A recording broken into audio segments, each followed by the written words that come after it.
Hi friends, 17வது சட்டமன்ற கூட்டத்தொடரிலே ஆளுநர் உரைக்கு நன்றி தெரிவிக்கும் தீர்மானத்தின் மீதான முதல்வரின் உரையில் விஜயின் ஸ்பீச் எப்படி இருந்தது என்பது பற்றி நாங்கள் சொல்ல தேவையில்லை. இணையத்தை பார்த்தாலே தெரியும். அதாவது அதிரடியாக தனது உரையினை நிகழ்த்தியிருந்தார் விஜய். குறிப்பாக அவரது உரையிலே நாங்கள் கண்டுகொண்ட விடயங்கள் என்னவென்று பார்த்தால், எதிரணிக்கு எவ்வாறான விடயங்களை சொன்னால் கொந்தளிப்புகள் ஏற்படும் என்பதை பார்த்து பார்த்து ஒவ்வொரு விடயங்களாக அவர் சொன்ன விடயம் அது ஒரு ஹைலைட்டாகவே அமைந்திருந்தது.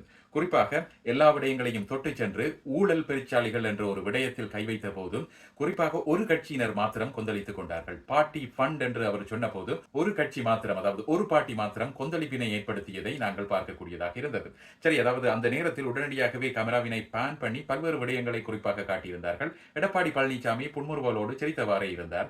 அதற்கு அடுத்ததாக பார்க்க போனால் பிரேமலதா விஜயகாந்த், அவரை பொறுத்தவரையிலும் எந்த ஒரு சலனமும் அவரது முகத்தில் காண்பிப்பதாக அவர் காட்டவில்லை.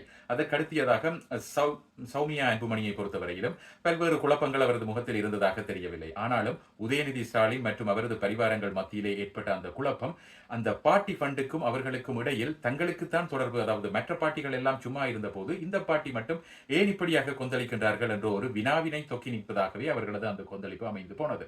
சரி, அதற்கு அடுத்ததாக உடனடியாகவே அவர்கள் எழுந்து, அது என்ன பார்ட்டி ஃபண்ட், அதற்கான ஆதாரங்கள் உங்களிடம் இருக்கின்றது, ஆதாரங்கள் இருந்தால் அதனை நாங்கள் சட்ட ரீதியாக எதிர்கொள்ளப் போகின்றோம். ஐயோ, இங்கே பார்க்க போனால் சட்ட ரீதியாக எதிர்கொள்ளுகின்றோம். யாரும் இங்கு எந்த பார்ட்டி என்று சொல்லவில்லை, எந்த பார்ட்டி லஞ்ச லாவணியங்களை கையாண்டது என்று சொல்லவில்லை, எந்த பார்ட்டி இந்த லஞ்ச லாவணியத்தை செய்தார்கள், எந்த பார்ட்டி இதற்குள் இன்வால்வ் ஆகி இருக்கின்றார்கள் என்ற எந்த விடயமும் அங்கு குறிப்பிடப்படவில்லை. ஆனால் கட்டாயம் மக்களுக்கு தெரியும் யார் அந்த பார்ட்டி என்று. ஆனாலும் இவர்கள் குழம்புகின்ற குழப்பத்தை பார்க்கும்போது தாங்களாகவே தாங்கள்தான் அந்த பார்ட்டி என்று சொல்லிவிடுவார்கள் போன்றிருக்கிறது அவர்களது அந்த குழப்பம். சரி, மீண்டும் சந்திக்கலாம். நன்றி, வணக்கம்.